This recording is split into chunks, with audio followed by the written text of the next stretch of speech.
Selamat datang and welcome to Kemuncak Awakening, where we learn to awaken to our highest potential one episode at a time. Have you ever felt like your interests at work are clashing with those of your boss or your team? Well, you know what? You're not alone. Let's dive into the world of workplace conflict of interest and find out how to navigate these tricky waters.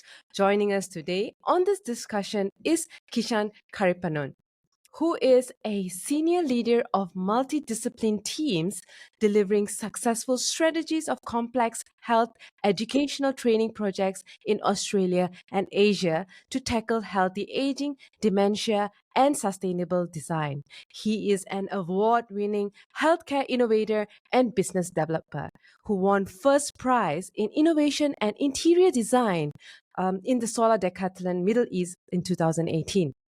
He is also an outstanding communicator, passionate educator, and global presenter. He was the producer of Australia's first Indigenous documentary, Tobacco Story of Arm Land, on the impact of colonization on smoking trends.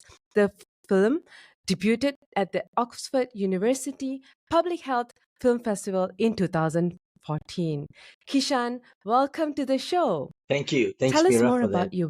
We all grew up on the when I speak for myself and my contemporaries, we grew up on the fringes of what was the driver of the Malaysian economy, the rubber plantation, and on the other side of my family is from the tea plantation, and I recently visited Cameron Highlands, and the tea plantation is still owned by the same British family. So what really drives me from the outset of my life is this realization that there is a huge disparity between me and between myself and the rest of Malaysian society. I think when you're born realizing this and you're aware of this, you start to become a natural innovator. You start finding ways to be. And I'm talking about being successful or being a high achiever. I'm just talking about being comfortable in yourself and finding a place for myself in this world. So that's how I guess my story began.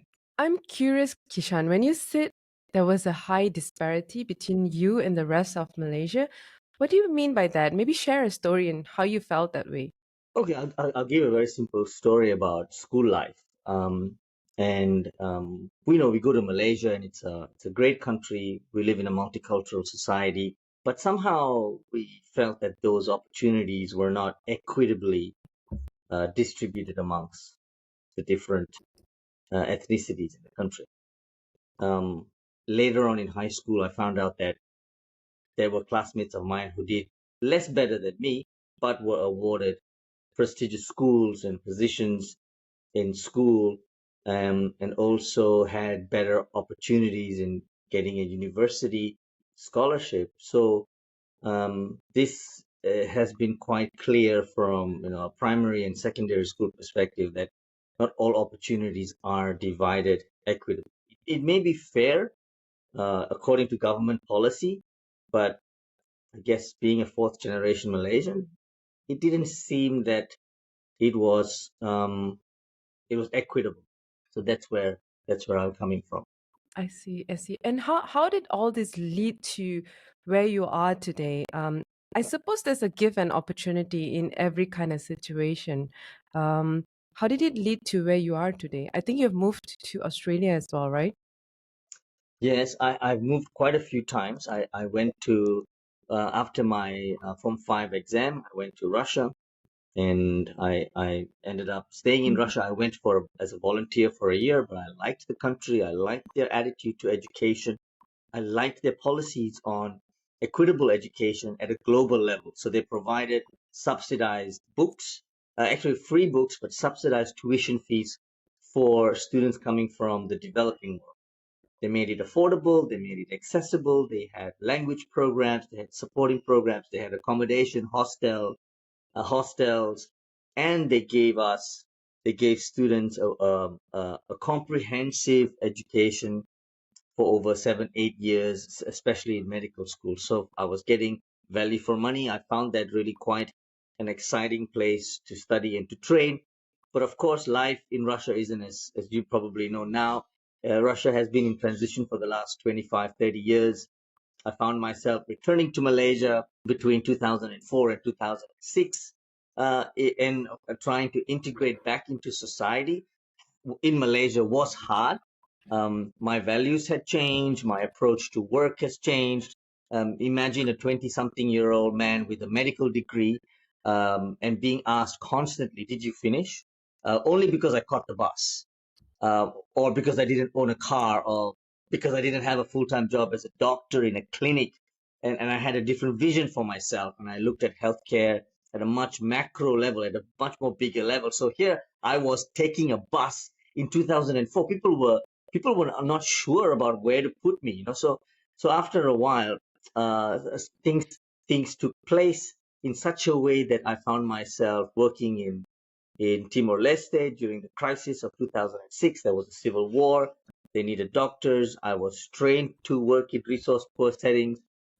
I did that for about half a year before getting entry into Monash University to do my master's in public health. So that was, I guess, the first step, moving from clinically trained and clinically excellent at my job to looking at health as preventative. And I found that way more exciting than treating someone and prescribing cough mixture, which was very popular when I was growing up. And we all know that they don't really work.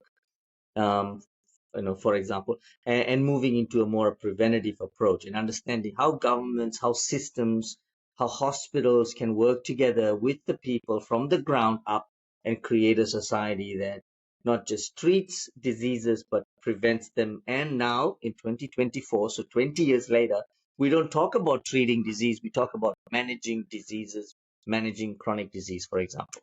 I like so much of what you shared, but I just want to go back a little bit and ask about, you've moved from Russia, Malaysia, Timor Leste, then to Australia. If I were to ask you, who or what were your early influences, what would you say? My early, well, there's everyone is an influence on my life, right? If I looked at the growing up in a school where you looked out the window and you could hear your grandfather mowing the lawn of a very, very, very huge uh, football field. Literally, it was a padang. It was maybe two padangs big. And there he was, this man who's never been to school with his t-shirt, with his shirt off, and he's mowing the lawn with one single lawnmower, right? It was probably a 2cc. It took him the whole day, maybe 2 days. And that was me in Form 2. I look over and I see this man who's originally employed to be a security guard, which I recently found out. But he's disposable, right? And in the 80s, in the 60s, 70s, 80s, the principal of the school used to tell my grandfather to cycle with the whippersnipper to the principal's house and do some work there for free. So I can say very clearly that his life was quite a big influence because I hated what I saw. And when my grandfather took me to school in Kuantan to register me in Form 1, the deputy principal, took one look at my grandfather, who she's known for most of her life, 30 over years, and made the assumption that the grandson of a gardener is most probably belongs in the very back end of the class, and she put me in the last class. So Hmm. those were the people and the influences that made me think, oh man, this is really sad. And it sort of prompted me to act in different ways and to think differently about life. But I had a much bigger influence later on in Malaysia. So I met an Oxford professor at the Tsunami Aid Black Eyed Peas concert, and it was Black Eyed Peas and a few other performers. So this was 2004. I bumped into Professor Jerry Boddicker. He's a world-renowned public health epidemiologist. He holds a position at Oxford, Green Templeton College, and at Columbia University as an adjunct professor of epidemiology and public health. So we bumped into each other in the foyer. We became friends. We talked. We met up once a year later, and then things progressed. And I guess you could say that one influence was my grandfather and the life that he led to create a future for us, and the other influence is an Oxford professor who had no idea who I was. I was just a stranger in this big stadium of about 10,000 people. He didn't have to talk to me, but he did, and he ended up changing my life. I'm so inspired just listening to your story because there are many ways that this story could have panned out, right? Just putting myself in your shoes, how would I feel being put in the last class? You know, I don't know. I mean, you propelled into this person in academia and doing all this research and innovating and everything. There are some people who would have gone completely to the back seat, right? Taken the back seat on in every situation in their life. And I guess in a way, this sort of pushed you further to propel further and to be who you are. And that's amazing. Do you think then, in hindsight, if you look back, would you change something rather? That's a good question. In hindsight, would I change anything? Um, I guess I would like to have been a little bit more comfortable when I was a student in Russia. Just being able to come back to Malaysia more often, or have a break, or um, you know, just afford the very simple things in life. Yeah, just knowing that would have been great. But like, I guess you've been through many similar situations where you've traveled and lived in different countries, so you've done this too. And if I were to ask you the question, I mean, you would go like, but I made something out of it. Can I go back and change it? I don't think you even think in terms of changing something in the past. What would you say if I asked you this question? Well, I think now I'm a bit settled and I come to peace with the past that I've gone through. There were times when I was much younger, I used to be very, resentful, I guess, if that's the right word. Why was I born in a minority class citizen? Mm, Why am I not privileged? Why? That was always the back at the first thing, right? But when I use this to my advantage, things changed, and I managed to move needles. So when I look back now, I feel like I don't have that many regrets anymore. Like mm, wherever life took me, I feel like the dots finally connect, and whatever I did, big or small, they kind of connect, and I'm like, oh, this is why this happened. Oh, this is why, I had to be at this bottom of the pyramid, or at the very mm, bottom of my life, just to realize that I can be this person that I don't even know, right? And I could have been in a very comfortable state if life didn't happen to me. And it took me a while. I think it's not something that we one day wake up and realize everything. It took me a while in many different instances, many different situations to come to this realization. I think all of us have to do it, minority or not minority. Sometimes we take things for granted, and that's why I always ask people, yes, this has happened, but how do you look at it? Is it a gift or an opportunity for you? mhm, Because in both cases there can be either of this, and I think this is much discussed in positive psychology as well. At first I was very, very reluctant to take note of this, because come on, what gift is there in pain, right? mm. But the more and more I dig, there's actually some sort of gift in that, even the most painful situation. But at that point, it's just for us to survive that painful bit and get on and become a little bit more stronger. Because if we don't, then of course we just kind of let go and like, yeah, whatever, right? Like let life take us over. And I'm just glad that I did that for all those painful situations. I hope that answered your question. Yeah, of course. I mean, that's admirable. It is admirable. Kishan, can I ask you? I think we've known each other for so long now. What made you go into academia so much? Because when I think of academia, I'm like, oh my God, it's so dry. You don't really change anything. You're there in the back of the scene. Are you really appreciated? All you do is talk about change, and are changes really happening from academia? What really inspired you to go into academia and not on the ground and being the doctor? And I know you would have been that amazing doctor that we all want in our lives, right? So what made you do that move? When you describe academia, you are 100% correct. Every single every single descriptor was spot on. And I didn't realize this, so I'm glad at least you are you speak the truth.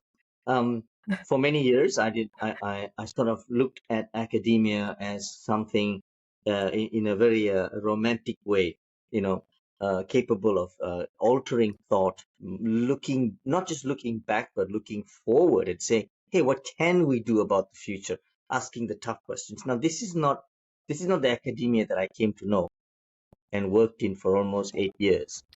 The academia that I ended up Mhm. in is all about pushing paper, um, publications that meant that you were productive.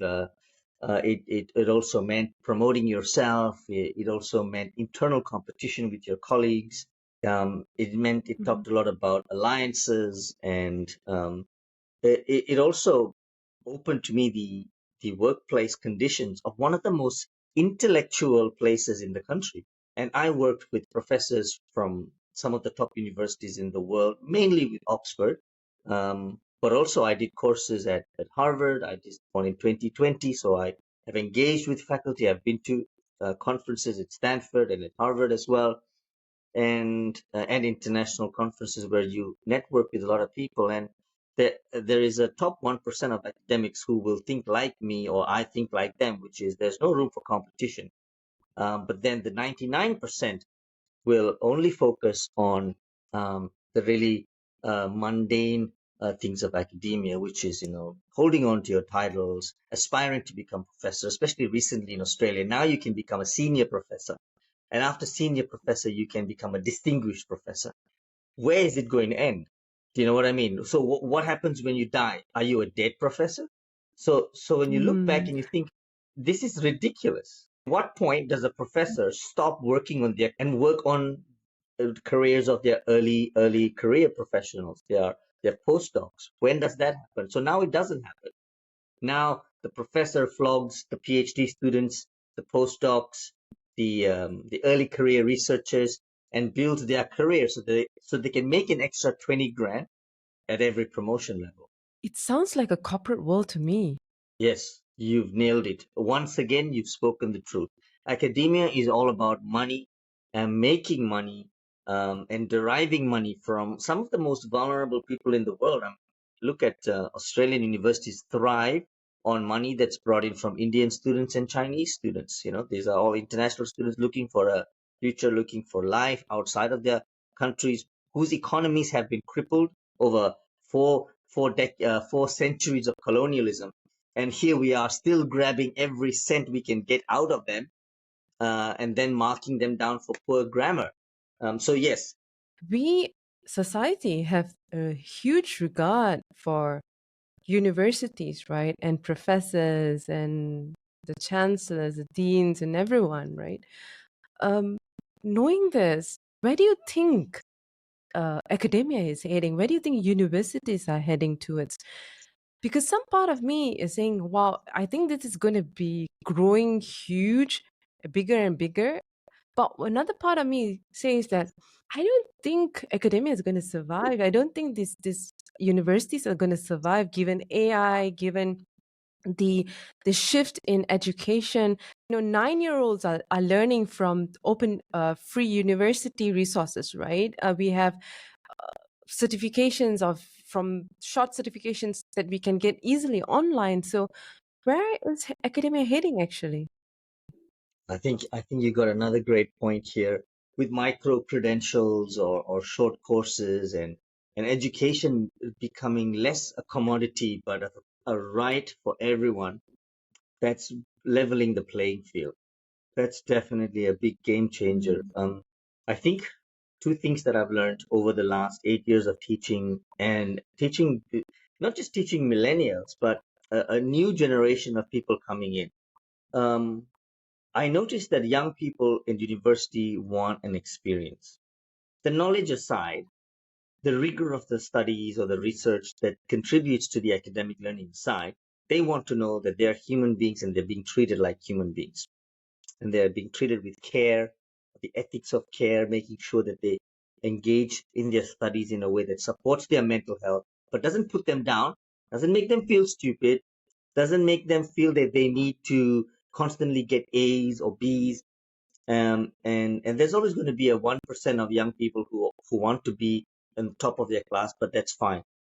But lecturers and teachers don't need to put an emphasis on that, as opposed to putting an emphasis on the joy of learning and learning for the sake of a knowledge acquisition and translating knowledge into practice.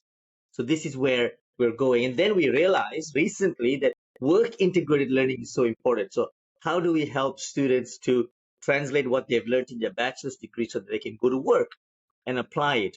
The only problem here is we keep teaching students how to do things that they will never do again in their workplace, like write 2,000-word essays, for example, right? Um, and then we Yeah. basically prompt them at competing with each other. Who's got an A? Who's got a B? Who's the excellent student? Who's not an excellent student? Um, we are still focused on a very rational approach to learning. So these young people, they go to the workplace and they think, hang on, I know all these. I'm a straight A student. What do I do now? I can't seem to figure things out. But they're so confident in themselves that they will go into the new workplace and wreck it. Wreck it because they think that they deserve to be number one, that they Mm. deserve to be right all the time. So they're a danger to workplaces. I see a straight A student, I run because they can never be wrong. There's nothing to teach them. So that's where I think learning is. That's where I think universities will suffer because they're not producing the best to be employed, at least, you know. Yeah, this is something as a parent as well. I wonder if other parents are listening to this as well. Is it even right to push for A's and A stars and all this thing? Is it really relevant?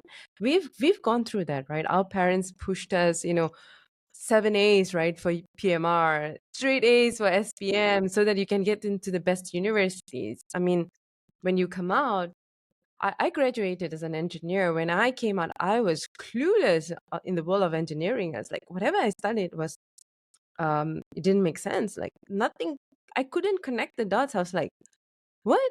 This is completely different from what I learned. Like I got A's in all my engineering maths, and engineering maths are known for to be the most difficult mathematics. And I couldn't understand why we learned that, even because we had all the best tools out there to help us do the freaking math, right? So why did we need Mm. that?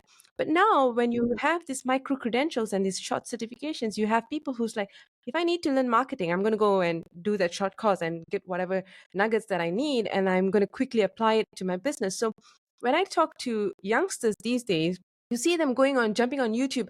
And my son does this to me. Like, if you don't know CapCut, go on to YouTube and you'll find lots of videos. So it's like that for them. Learning is like on the go kind of thing, Hmm. rather than I sit there through lectures after lectures.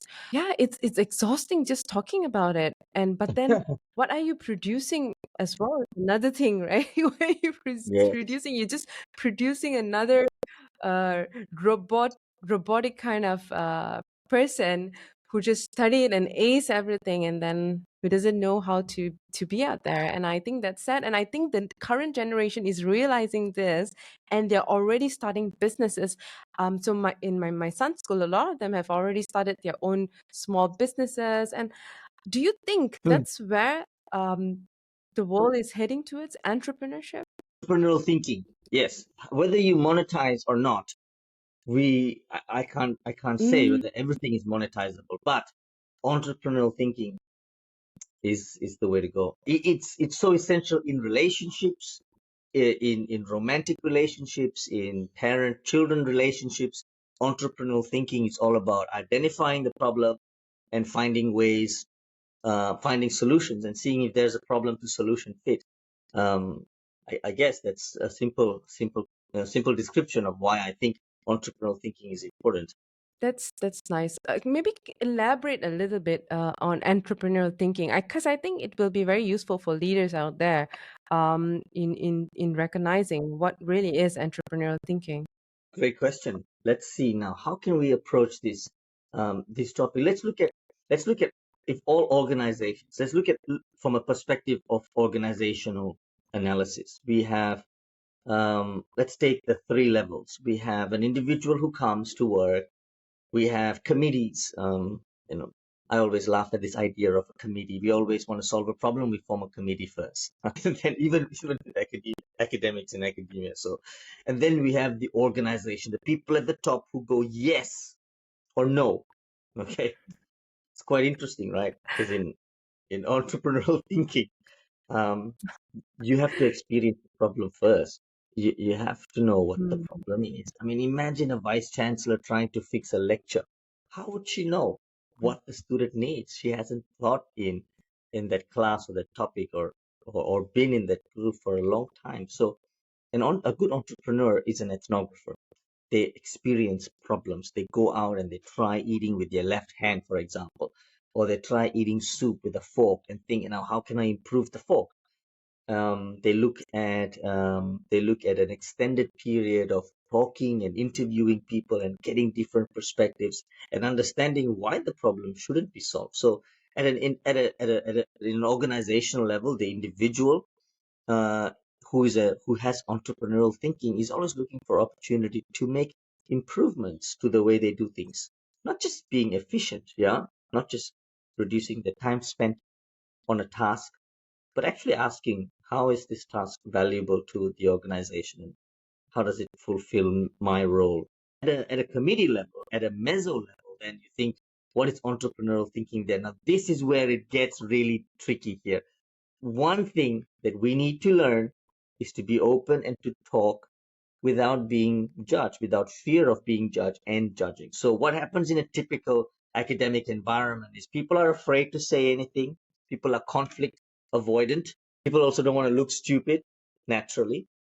Um, but people kind of organize themselves in a subconscious hierarchy. They sort of, oh, he's a professor, or she's great at maths. Okay, so I belong here and you belong there, and so your ideas should naturally be the more important one. In entrepreneurial thinking, there's no room for hierarchy. Hierarchies Mm. preclude creativity and problem solving. So we've got to get rid of hierarchies. I mean, I fought for so many years to not have my titles in front of my name. Now I already had a title when I was 25, when I graduated with an MD, not an MBBS. So I wouldn't brag about it, but at the same time I didn't want a doctor in front of my name after my PhD, which I felt would be, this is ridiculous. Why? Which one? Which one am I awarded? Right? If you want to give it to me, give me both. It's a joke, but hierarchies apparently are so important. People hold on to hierarchy for meanings. But what about at a leadership level? Let's go all the way to the top and talk about entrepreneurial thinking. Now, a good entrepreneur never plays favorites, never picks sides. A good entrepreneur is always at the top, but at the bottom, constantly moving and fluctuating between these groups. Now, a really poor entrepreneur is someone who sits on his chair, sits behind a desk, sits behind his computer, and wages war or builds peace through emails, maybe a phone call or two. That's not an entrepreneur. A leader needs to be aware of who their soldiers are, what their strengths are, really getting to know them, and hiring for diversity. That's what a good entrepreneur does. They hire talent. They don't hire people. Now, a bad leader would hire someone who they think would protect them when they get into trouble, right? Who would back them up. That's what they Mm. do. Okay, I'm going to hire this person because she's going to back me up if something goes wrong. Of course, things are going to go wrong because you hired the wrong person. A good entrepreneur always hires for diversity, always hires for skill sets. They don't care if you have an accent. They don't care if you're Tamil, Malayali. They don't care if you're Chinese, Malay. They only hire for talent. And it's always based on merit, and it's always based on what's best for the organization, not what's best for the leader at place. So that's what an entrepreneur, I think this is what entrepreneurial thinking is all about. I mean, that's very nice. But realistically speaking, do you think a flat hierarchy would work in a corporate world? A flat hierarchy is the best hierarchy because it means that it what it means is that people can bring problems and work on solutions without fear of being reprimanded, without fear of being the tall poppy, which is quite a popular terminology in Australia. The tall poppy means don't stand out. If you stand out, someone will come and chop your knees so that you're just the same, right?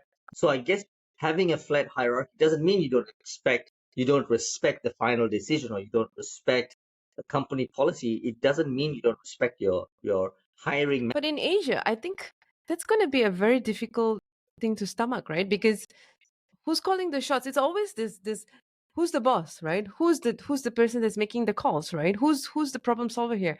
Who is the decision maker? Yeah, decision maker. Who is the decision maker? It's always the But case, right? a flat hierarchy doesn't mean there is no more decision makers. Okay. Okay. Yeah.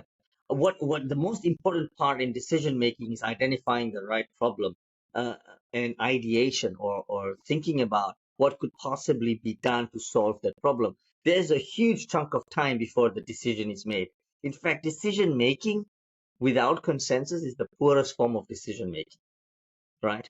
That's like, we have a democracy, and then we have socialism, and then we have autocracy or dictatorial governance where no one has the right to vote. But then we think democracy is great because we all get to chip in and decide on a policy, and we get to vote of the party in power. So why should that be different from not from a governance perspective, but from a problem to solution journey? Why should that be different in an organization? Why should why should the boss be the only person who knows what the solution is, and they can make the decision, but at the same time, they have to be led by what is the best, most relevant, tested information and knowledge that's out there. And one person is impossible to have all this knowledge to make that decision. No, I totally agree with that. But that also means the leader has to give that, autonomy to the team, right? To the entire organization, to so to speak, because it's a flat hierarchy. Everyone has the autonomy to decide, has the autonomy for creativity. But then what happens if you have uh, those that really need some hand holding? Fantastic. Okay, great. So we have autonomy, and that's an essential toolkit for a great leader, is to produce agents within their organization that can act, that are biased towards action, but are constantly putting the organization first. Not just, I do this quite often, not just clacking away at the keyboard, pretending to do work, and then looking at the watch when it's 6 or 7, and then clocking out and going home. Right? We're talking about autonomous people who are like constantly looking for work to do, not waiting to be told what to do. So in a flat hierarchy, those are the signs that a leader is functioning well. Now, your question is more about, I guess, who makes the decision, or how is that's unfortunately that's a very colonial method of governance. So colonization, kind of what they did to most Asian cultures and organizations, is to come from a white-centered perspective and say that, this whole nation here, or this country, needs to be governed, and they don't have the right to self-govern, so we need to help them, and we make the assumption that they're weak, and therefore they need to be handheld. This concept of capacity and capabilities was never in their mindset. They just went on and did things their way. So let's look at an organization today. These habits and cultures prevail. They still want to look at their staff as those who can and those who can't. That's those who need to be managed and those who can be allowed to do things but need to keep an eye. So it's a very vigilant type of approach, where power, where power is present, it's omnipresent. Someone's always watching. Mm. Okay, you get that feeling. Better keep my fingers on the keyboard. Oh, I've been on the phone too long. I've been to the bathroom too long. So are we talking about this culture here? Because this culture has got nothing to do with entrepreneurial thinking and having a flat hierarchy. They're two separate things.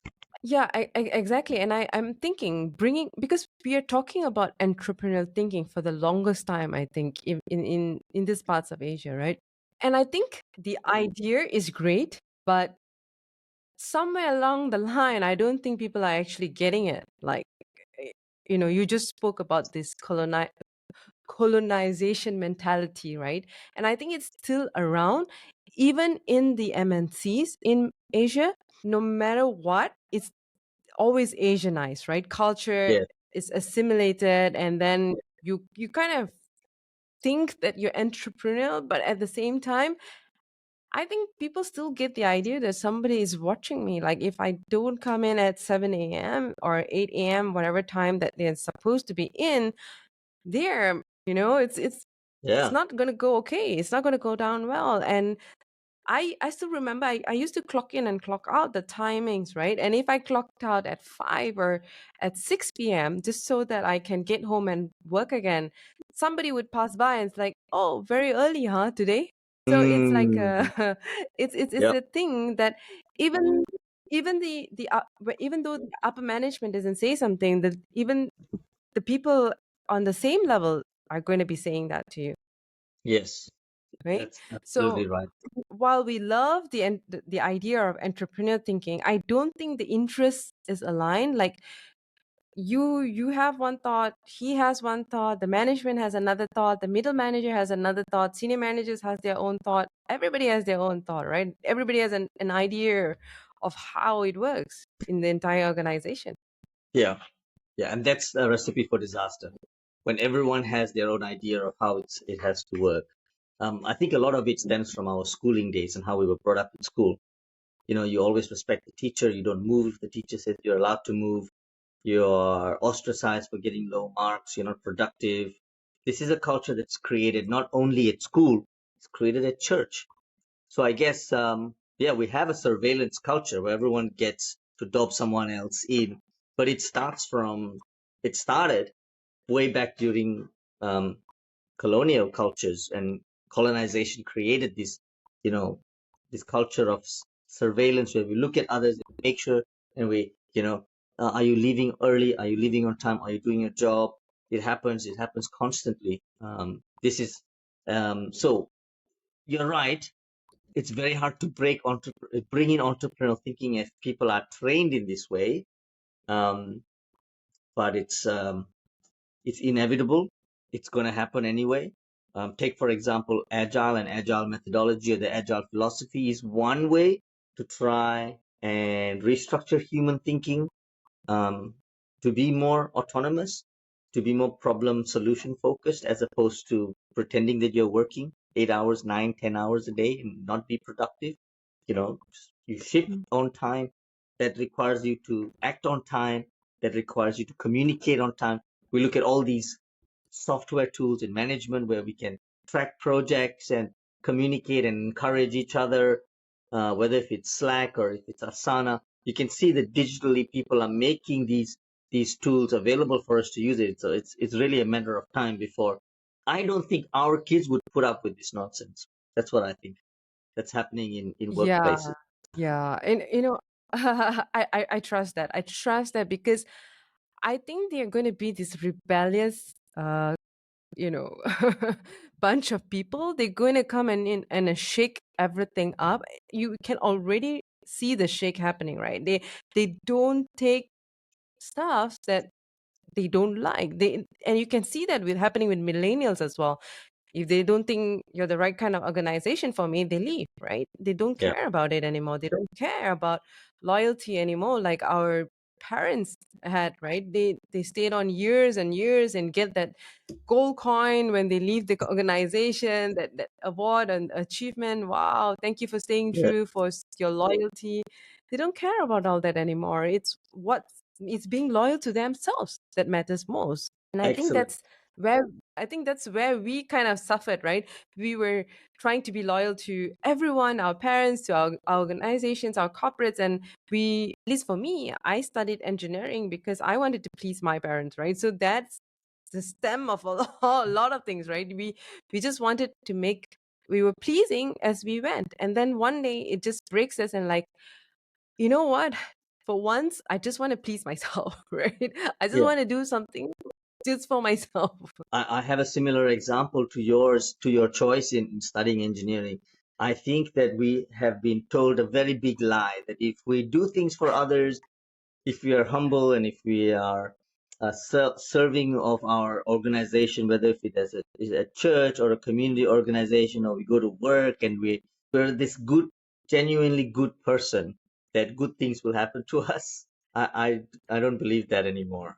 I don't. I Not suppose in the short term. with Maybe in the long term, somehow the stocks mature and you get a nice dividend, but To be honest, in the midterm, no, I don't think it works. I think the psychology is showing right now that the nicer you are, the weaker you are, the easier it is for society to break you, because they want to break you because you're their stepping stone. There is no stone out there. They're all backs, broken backs of good people.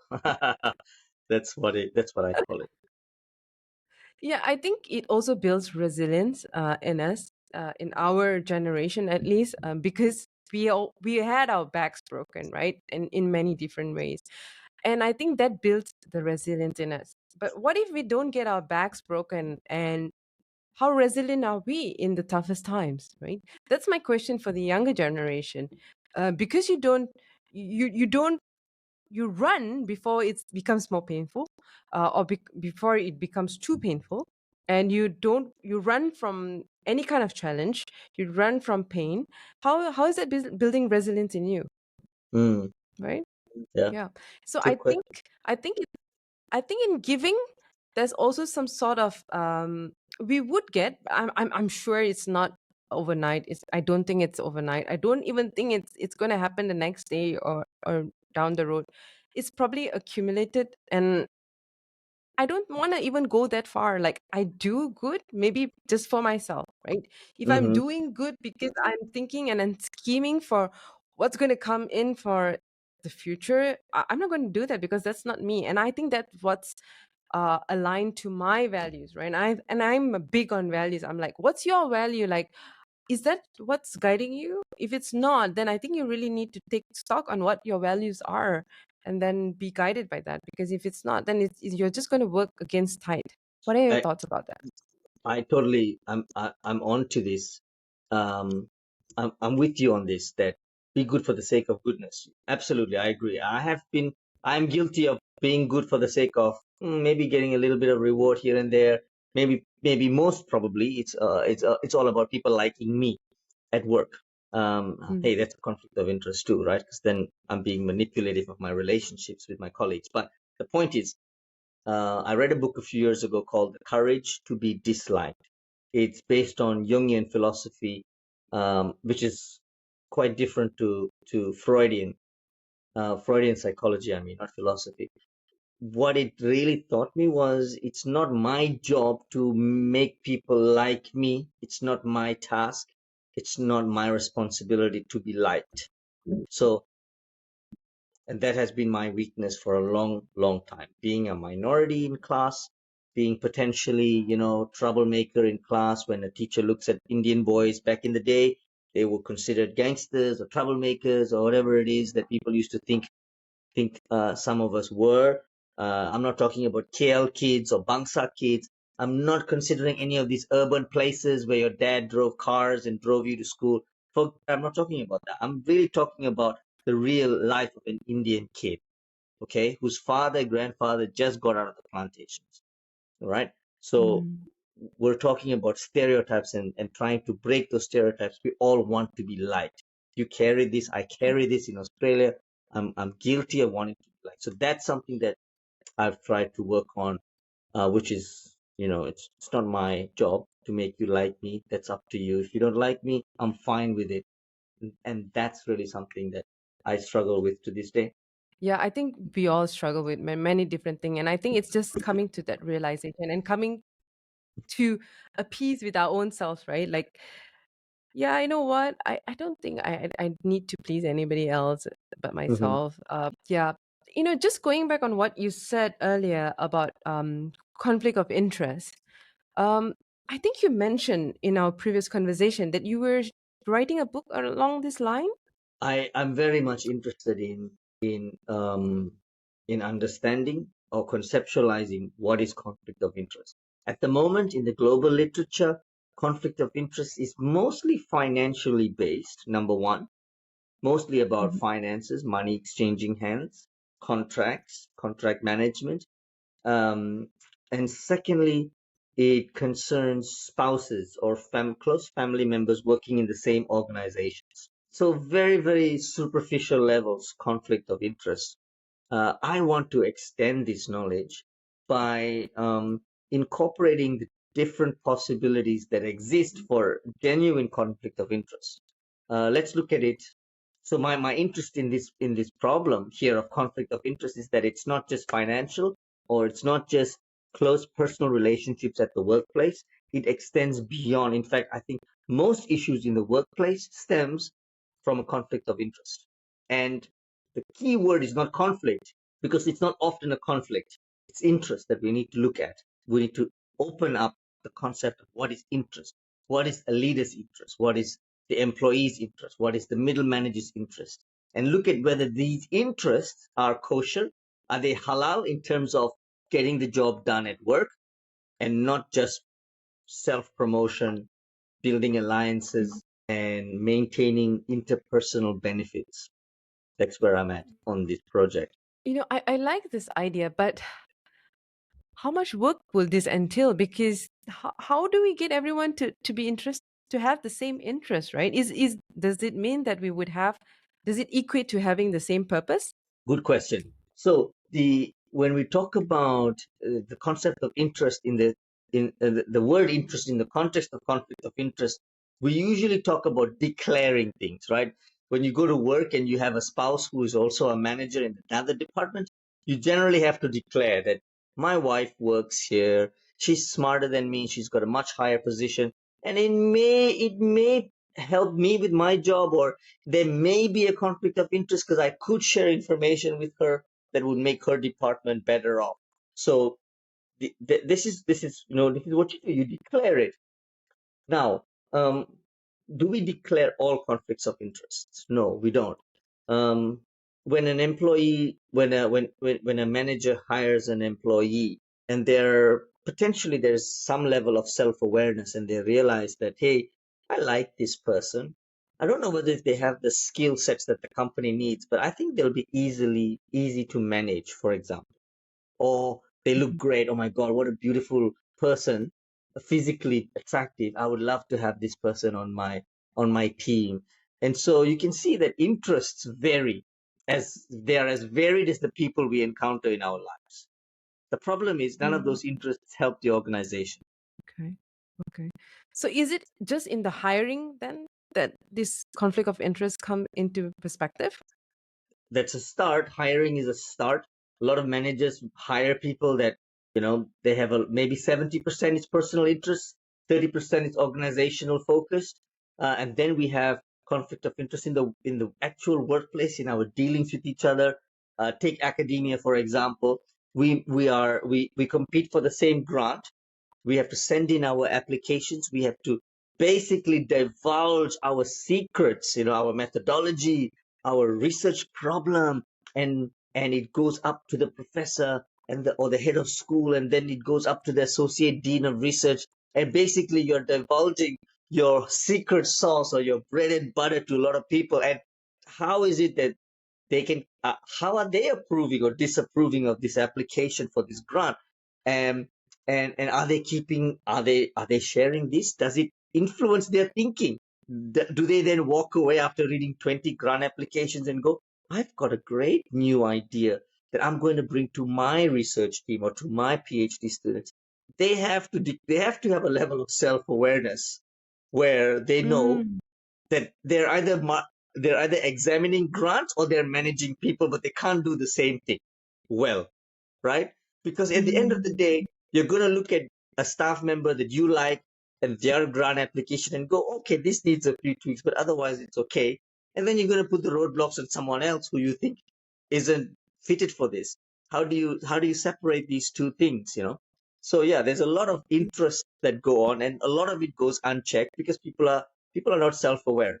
but then that isn't that a human, yeah, it's just being it's human, right? I mean, we are all social beings, but we are also in competition with one another because of the resources, right? One being, of course, in terms of reputation, in terms of title. And I think this goes back to what you mentioned as well. Is having that title so important? I mean, I think it's almost ingrained in every human. I think we've come to be okay with it, right? To a certain aspect, to have a certain interest to move the needle for us, because like you said, like if we don't do it, we'll not get a seat at the table, right? Being a minority, especially. That's a great question. That's the and I guess this is a great segue for me to to tie in an aspect of my work in research that's become a number one priority. What's the point in discussing conflict of interest if we don't talk about mental health? So we may go along with the dramas at work. We may go along with the politics. We may go to work every day not knowing why we are so disliked or why our work is diminished, not knowing why we're not, you know, asked to sit at the table and to bring out ideas, ignored. But when we make a mistake, it becomes a big thing. So we can just let accept it as human and go on and get affected by it. Our mental health may be affected. So there are two types of things, two ways this can go about.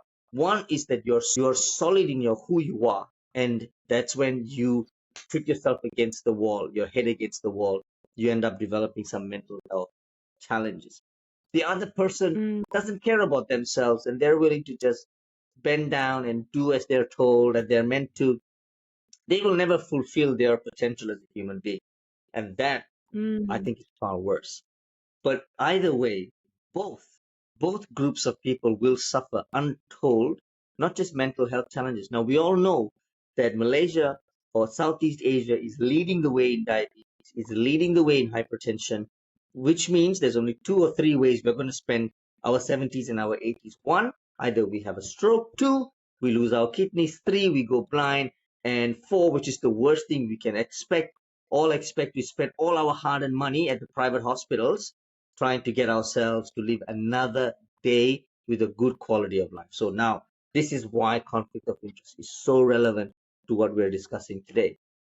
Its impact on the human body, on the mind, on our way of life, on our quality of life is huge. You know, it's interesting how you brought it to mental health and then health into perspective as well in this discussion, because I didn't think of it that far, right? Because when you talk about politicking, it's all well and good until the shit hits the fence, right? And then your all the problems and all the mistakes gets highlighted, and the next thing you know, you are pushed out of the door faster than you can even blink, right? And then what happens is your walls begin breaking down, and you'll be like, what did I do wrong, right? You could have been Hmm. a people pleaser, you could have been sucking up to the boss, Yeah. politicking, right? And but one small mistake and you're out of the door. And but on the other spectrum, if you had been, being very vocal, you want to change things for the better, again, your interest is no longer aligned with the management who's probably on the other side of the spectrum. So you really don't align. So I'm beginning to see where you're coming from, actually. So really, conflict of interest as a being, as a human in the organization, actually is very important, right? But the bigger problem for me is, having been in the corporate world, how do I see this? How do I now change this, right? How do I start identifying that my interest and my boss's interest is different, or my team's interest is different? Yeah, I know that some of my team is not going to speak to me because I'm a high achiever. I know some of my bosses don't like me because I'm very vocal. Um, but how do I see it better if I'm a pleaser? Maybe I think the ones that are vocal probably realize, but they begin to have this mental effect on them, right? Eventually, Hmm. because they realize a lot. But what if you don't realize at all? Like, what if you're just pleasing and pleasing? That's a very good scenario, and I've thought about this many times, and I've thought about people who you look at them and they're happy doing what they're doing, and they're thrive. They look like they're thriving, and they're not getting into any challenge. So they just put their head down, and they're happy to go to work, and they're happy to do what they're told to do. This is an enigma for me. This does not align with my concept of human flourishment, which is Socratic in one way, but all the religions of the world, all the philosophies talk about you becoming a better version of yourself. Now, how are you a better version of yourself if you're being swept under the doormat at every possibility, at every instance? For example, you're agreeable, and no matter what the boss tells you to do, you do, and you don't have an opinion, or you suppress your opinion in order to be liked. So I don't see how that does not have negative consequences. It's probably understudied, but when you're a human being who has not lived out their potential, you will face these consequences later on in life. That's definitely that's on the books, that's on the cards, and we just need to develop our research methods a little bit better to find ways of showing how that works. But any plant Mm. that does not get its light that is sufficient, and now all plants are different, but the main question is they all look great when they receive adequate amounts of sunlight or self-fulfillment, right? Some plants Mm. should not get too much light, otherwise they will wither, and they should be kept in the bathroom where there's minimal light. But then they are their most beautiful version. So I guess everyone can ask themselves this question. If you're being agreeable, if you're being compliant, if you're doing what you're told to do, are you happy? Are you truly happy? Good. Keep doing what you're doing. But I swear, if your job is managing people, then you shouldn't be in that job. Because when you're about to manage people and you're about to manage organizations, you can't just be a dummy carrying messages from the top to the people at the bottom. If you're an administrator, if you're punching numbers, if you're doing data entry, if you're sweeping the floor of an organization because that is a great job, a cleaner is one of the most important people in an organization, then please do as you're told. But if you if you want to be a manager, if you want to be a leader, you can't just do as you're told. That's dangerous. We've seen this in history. Look at World War One. Mm. Look at World War Two. Look at all the different political clashes that we.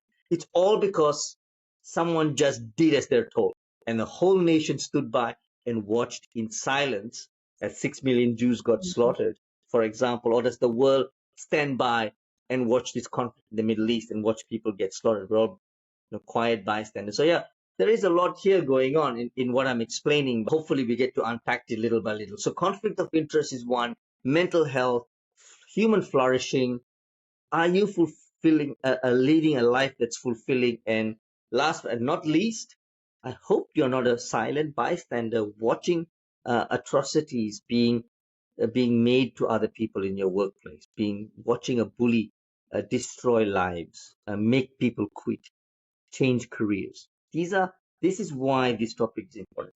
No, I love this topic already, and I can't wait for your book to come out. I think the bigger questions for organization is how do we even implement this? Because I'm beginning to see this from a culture perspective. I'm big on this book that says that it's all about interest, it's all about energy, it's all about your purpose, right? When all of these are aligned, then you're going to start seeing how the organizations, and it's not just about the organization. So because a lot of time when I talk about the leaders, to the leaders, and the fingers start pointing upwards, like, yeah, my hands are tied, everything is comes from the top, Yeah, right? Everything's from the top. yeah. Everyone is blaming the top. So as you point further up the pyramid, it gets smaller, right? So don't tell me it's all your shareholders now that's to be blamed. I mean, maybe they are, but what can you do? How can you be the change that you want to see, right? So Hmm. I think when you start intending as each person bringing the right interest that you want to see in the company and be the change agent, I think then the culture will slowly start shifting. Because if you have your intentions and your interests right in the beginning, you would start educating or making the rest of your team members aware of this as well. And that Hmm. kind of shifts the culture for you or in your team. Because that's Hmm. what you can manage, right? If you can't manage the rest of the top management, senior management, then don't do it. Do what you can Hmm. and do what in your ability is to change. Then leave, and then 2 years later you put in a resignation and you find a better job. Nobody should be tied down to one place. No, no, no, no, no. No. If the relationship doesn't work, you move on. There is no Yeah. virtue in trying to be resilience, right, Mira? Is only required at the very last minute where you have nothing else left. You do not choose resilience as your go-to coping mechanism. I think, yeah, I agree with you. I think resilience for me is more of, for me, resilience in me. And it's not resilience for the company, it's not resilience for No, anybody it's else. always I think I've come individual. to, yeah, It's always individual resilience, but it asks the yeah. question, how much do I take, right? Yes, correct, correct, correct. And Because I my think, approach to that is you don't ask that question at all. mm, mm, That is being resilient, okay, okay, okay. right? Because otherwise it's slave theory. It's like the slave will Mm. sit and watch him. The stronger horse will get beaten harder as opposed to the weaker horse. But I guess people will not be able to see this, when they think that they're playing their cards right, especially those who are very into politics, right? Mhm. Oh, I'm playing my cards right. I know how I'm playing my cards. I know where I stand in the organization. So why do I leave, right? I'm doing it well. I'm playing it Yeah. well. Oh, that's fine then. Well, good on you if you think that's fine. If they're doing well, destroying lives if that's what, because any politicking will involve some collateral damage. You can't be good at politicking without causing harm to others. Yeah. You know, I want to ask you, right? I think it's almost second nature for a lot of people, and they don't realize whether whether they are the interest that they bring is out of self-interest, or whether their interests are aligned to at least their team or their leaders, right? How do we Mhm. recognize our own self-interest? Oh, this is self-interest and self-awareness um, is really important here, right? In order to recognize, there's a way to help leaders recognize their self-interest. It's called having good company policy, good company procedures, good company case studies of what is a good hire, what is a good manager, what's a good leader, and HR, to be honest, has all that information. HR collects this information, has this data, and is basically an expert at what causes problems in an organization. But the problem is HR isn't good at translating that knowledge into making better managers and better leaders. So to be a good manager and leader and to avoid conflict of interest, one has to be first rewarded for upholding company policy. But if there's no policy, then conflict of interest is going to thrive, right? There is no policy. Right. So, okay, I think I'm seeing where you're coming from. But, to be honest, to put it all in the hands of HR, I no longer think it's even feasible, because I think HR is really relying on the hiring managers and all these procedures and policies that we have in place. For me, it's a big fluff, right? Because who's actually looking at those? Because at the end of the day, whatever goes. And it's Yeah. only when matters get tough that you start flipping through this and like, oh, let's look at what the policy says. And hey, the policy says this, and they start being very rigid about it, but otherwise nobody picks it up. Yes, you're right. You're right. It's true. Yeah. No one So, sees the value in these policies and how it contributes to human development, organizational development for people to thrive. Well, which is why there are changes in organizational structures. You know about the B Corps, the B corporations. They are all about people, profit, and planet, and they're sustainable. So there will be organizations that will be reviewed, measured against these criteria. And people are gonna, our kids hopefully, or our grandkids will make these decisions and go, look, I'm not going to go work for that organization because they don't score very high on these, on people, planet, and profit. They don't do very well. What makes us think that managers will be able to get away with poor management in the future? That's not possible. That's not going to be possible for too long. We have a Google review for everything. You know what I mean? So it's just a matter of time before that gets disrupted. in a big way, in a scalable way. It's nice that you mentioned Google review because now it brings Glassdoor into perspective because I think Glassdoor used to be playing that role in highlighting all this. Hmm. Um, I think it still is. But more and more so, I think the newer generation is really going to use it as an avenue Hmm. to bring this up. And the more that these matters are highlighted, I think that's when the needle will start moving, right, in the direction that we want it to. Yes, I Then think so. I can I ask you then, how can we tell?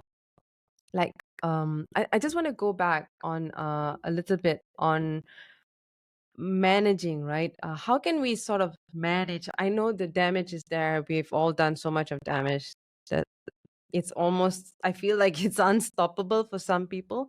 But how can we sort of realize and then manage conflict of interest? Great question. Unfortunately, how we manage conflict of interest will have nothing to do with conflict of interest. How we manage conflict of interest has everything to do with company strategy. Each company, each organization, and every sub team should have a very clear strategy. And the strategy is how are we going to get there, right? So we have a goal, we have some key metrics of how we're going to measure if we get to the goal. But the key question is, how are we going to get there? If we are a customer facing organization, we need to be very clear about how are we going to make sure our customers achieve what they want by coming to us. That's called customer success. Okay, take a step back. We have user experience, we have the user interface, we do a lot of research, we study, everything is data driven, but now customer success is also data driven. So we know that customers are happy from the start. Now, what research is showing is that customer success, imagine a very unhappy employer dealing with a customer on a daily basis. Imagine an employee who is excellent at their job, fixing mortgages for banks, loaning millions of dollars to everyday Australians who are intending to buy houses, residential homes. But imagine that this manager is constantly being put down at work, bullied at work, looked down. How are they going to go and face their customers and on sell them all these services and make sure their clients stay with the banks and not move to another bank? It's impossible. So research shows that customer success goes hand in hand with employee success. There you go. So I think the tool that is missing is the measurement of employee success then. I mean, how happy are your employees in the There you go. organization? There you go. There you go. Yes. And good managers won't just go and create an award ceremony for their staff and say, oh, look, we've just awarded our staff. Because once again, awards are all about promoting competition, not just recognition. So, so to think Mhm. about ways differently, we could, it's just like throwing away the examination system in schools and encouraging kids to learn out of the love of learning. You and I both recognize this simple Mm. tweak in the system. But in employee success, giving them awards, nominating employee of the month, none of this matters. None of this essentially is key to employee success. Employee success is when an employee feels that their life outside their personal life, their core, aligns with what the company is trying to achieve and is aligned with their colleagues straight away. They spend 8, 10 hours at work and these values coincide. Mutual respect, blah, blah, blah. Whatever it is that aligns, it has to align. That's what employee success essentially or fundamentally is. If I want to be an academic, and as an academic, I believe in freedom of speech. I believe in talking about difficult topics, even with management, even with my boss, and being 100% sure that I will not be punished by my words or what I have to say is essential, then I should be able to work in that organization. So I came into academia because I wanted the freedom of thought. I wanted to write what my research data says without having to censor it. Now, do I give that same privilege to my students? Of course.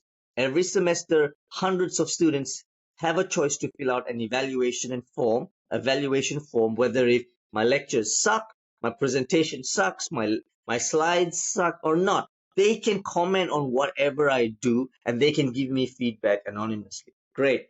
That's their right. Students can even come up to me face to face and say, Kishan, I don't understand anything, a word you said. You use too many big words. What do I do? I don't understand the way your online teaching curriculum looks like. Whatever the comment is, they have the right. And I don't go and say, well, you're stupid. If you don't get it, that's your problem. I don't say that. So why then? So imagine if my boss did that to me and I would do that to my students. How does that look in terms of student student conversion? How does that look at us growing our program? It sucks. It's not. It's not going to happen. But somehow my ex-boss, thought that it's okay to treat people in a very disparaging way, but also is very confident that that wouldn't go down to the student's experience. But that's what happens. I mean, that's organizations, and that's how they, once they realize that the measure of it is, the measure of employee success is customer success, and customer success depends on employee success, then simple metrics will not work. I'm sorry, simple metrics won't work. What will work is an employee saying, I found a better way to get better results. That's the only way. Yeah, you said so much there, and I can really relate to you when it comes to how our bosses treat us, right? And how our bosses push their weight on us, and not expecting that not to kind of rub on to our customers or the kids that we are teaching in school, right? But that's never the case, because if we are never happy in that position, how how does that person assume that it's not going to get rubbed on, right? At some point it is. And I think it's in certain culture, or in a certain organization culture, it's almost assumed to be the way that things are done. So I let me give you an example, right? So I had this client, a very tough client, right? A very tough client, so much to say that they would escalate on every single project. They're known to do this, right? But this is known to the company that this client is like this, right? So every time they escalate, my boss would jump on me. Hmm. I'm like, already know that this client is such. So why are you jumping on me when you know this is stemming from an outside issue, an external issue, an external party? But because it was made obvious that every time that they shouted, or they were unhappy with the smallest thing, and my boss would jump in, they made it, you know happen more frequent, because they feel that now it moves the needle faster, because they are being looking at, like, Hmm. an unhappy customer, right? But Hmm. who is being the sacrificial goat right now is me, right? Hmm. It's me. So what happens then is this all these good employees in between, who suffer in between, are going to leave, and you're going to lose your good people, right?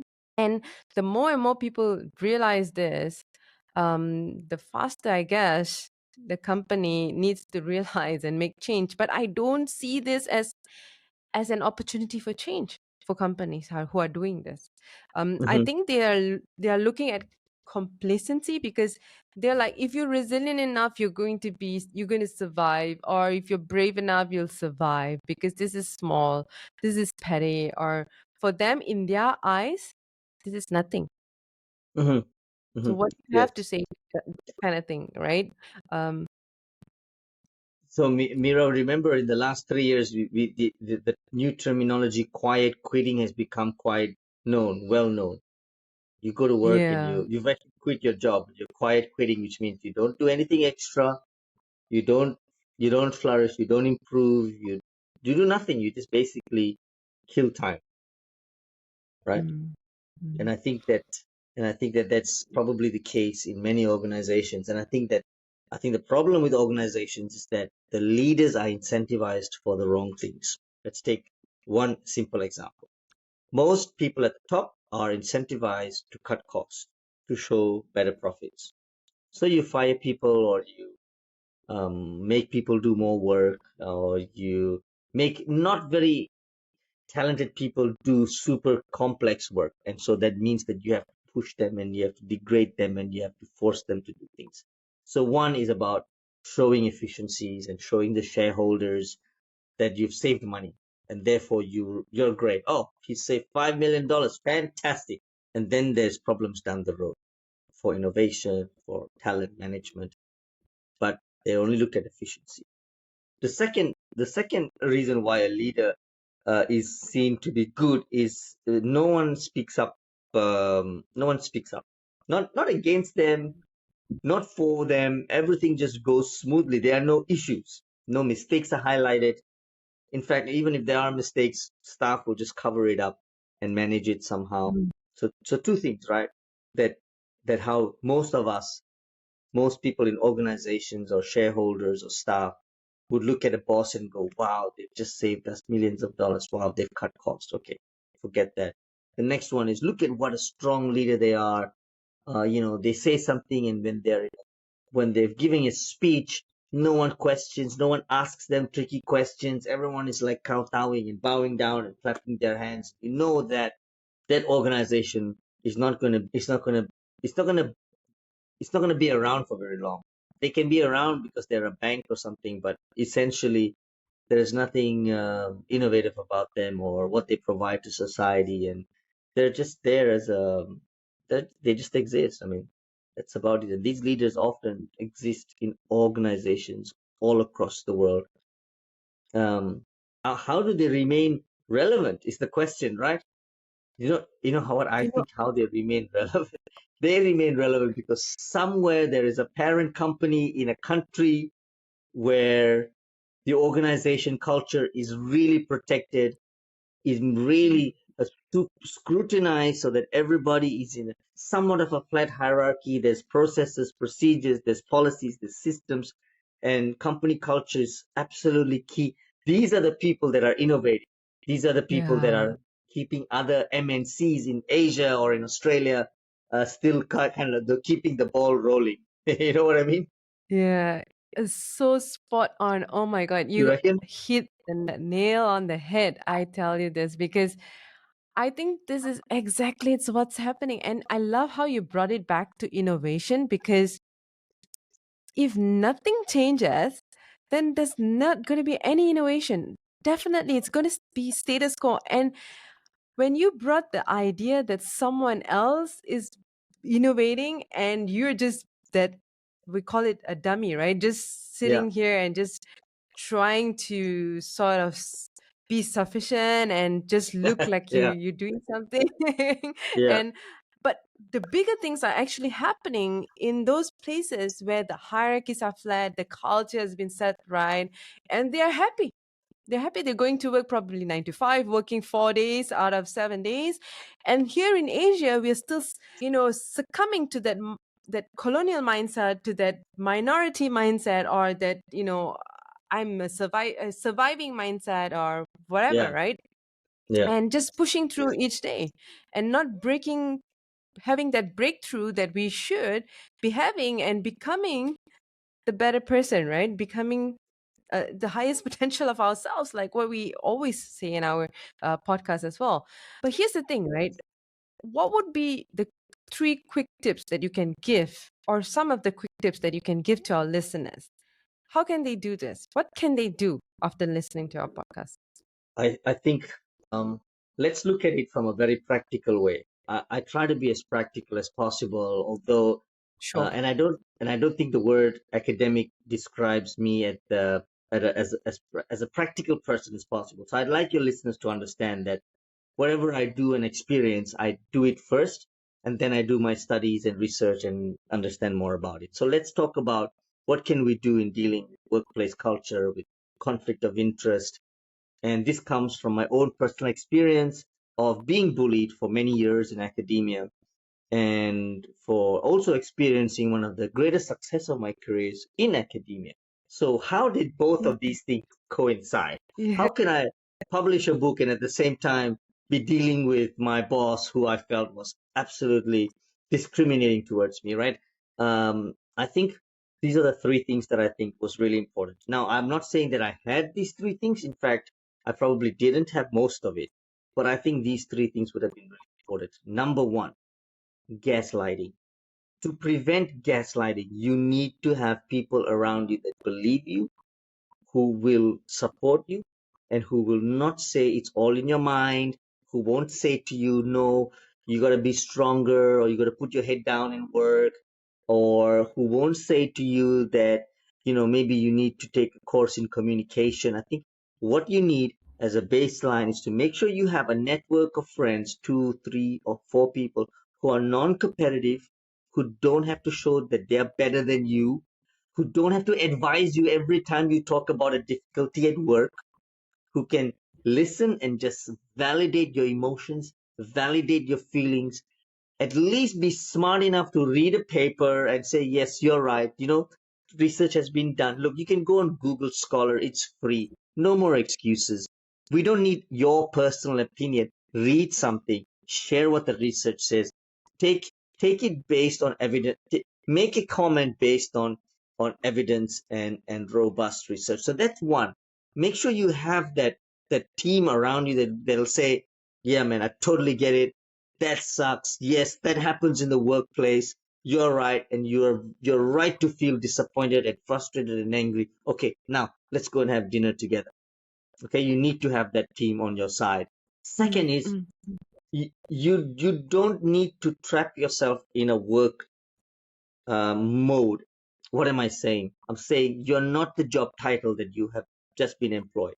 So it took me a lot of courage to go from one of my longest and probably most fulfilling career journeys, um, as an academic, to go, I don't have to continue being an academic. I can take my mm, academic skills and take it to the next level, right? So instead of us having a career that constantly goes narrower and narrower and narrower and over specializes and basically stabbing ourselves in the thigh or the back, we need to think about our careers as constantly evolving, not expanding and becoming something you can't even recognize yourself, but something mm, that is modular. You're putting different skills together to become good at what you do. So my current role at Sydney at University of Sydney will be not just about managing researchers, managing their grants, their contracts, their relationship with key stakeholders, including the Department of Health at the state level. It will also be looking at how we can translate knowledge into something that is accessible to the public. So we're talking marketing, communications, we're talking branding, but we're talking about social impact. We're talking about behavior change at a population level, impacting on clinicians, on survivors of workplace injury, so on and so forth, right? So look at your career as constantly evolving, because that's what traps you. When you're not happy at a job, you think, it's like the cleaner who worked in the airport for 30 years and someone asked him, why are you still a cleaner? Why don't you get a job somewhere else? And the cleaner goes, I love aviation. I just want to continue being in, you know what I mean? So a cleaner is a cleaner, a worker is a worker. Don't be tied to that industry. Find somewhere else. Go somewhere else. I've done it before. I've done it many times. Now, the third tip, I think, would be highly useful, um, is to make sure that you have your mental health in check. You go and talk to a professional. Now, professionals are hard to come by, whether if it's a psychologist or a coach or a mentor or a trainer or a life coach or a podcast that we're in right now. You know, If you like the host and you think she's capable of coaching you and helping you and supporting you, then you pick up the phone and you call. You are always on the search for professional help and professional support. So the three examples again. One is at a very personal level. These are the people you like and they like you and they have the skills to support you. They're not going to gaslight you. They're not going to make you feel stupid. They're always going to validate your feelings and they're going to try and make you can have hope and flourish. The second one is to look at your career as something that's constantly evolving. You learn from an organization, you get the skills that you need, and you're out of there, find the next organization. Remember, it's always good to be the brand new, fresh hire than to be the old, employee who nobody likes, and you're just trying to be liked and trying to be professional and think that there's nowhere else to go. Forget that. Go to a new place, start fresh, start fresh. Every day is a new day. And third, right, find professional help. You cannot underestimate how important it is to get professional help, because these things compound. They compound and they grow and they grow. The next minute, you don't know, you may have cancer, you may get a heart attack or a stroke. And I'm speaking in very simple, banal terms. Don't quote me on the pathophysiology of stress. But the research shows that this is highly likely to happen to us. All right. Chronic inflammation, chronic mental health, chronic fatigue, chronic stress is going to kill us. So the third tip, find a professional. The professional will not just listen to you, but will give you skills to cope, skills to alter our behavior, and skills that will make us skillful at navigating society in a holistic way. Thank you so much, Kishan. Thank you for joining us on Kemuncak Awakening. So much of what you said resonated back to me, and you are so candid with your discussions. I really appreciate that for you sharing so much about your life, so much about what you have been through. I hope that the listeners or the viewers out there can relate to what you've shared. So today's insight reminds us to be vigilant of our own intent as well, to be more self-aware of our own selves. First, to be more purposeful in what we are looking for in our lives, in our jobs, and to be more aligned to our purpose, right? Our higher purpose and our high intentions as well. Stay inspired, keep pushing boundaries. Join us next time for a more meaningful conversation. If you enjoyed this episode, share it with your friends and family. Don't forget to follow us on Spotify and subscribe to our channel on YouTube. Thanks for listening. Thanks for watching. And we'll see you on the next episode here on Kemuncak Awakening. Bye Thank bye. you. Thank you.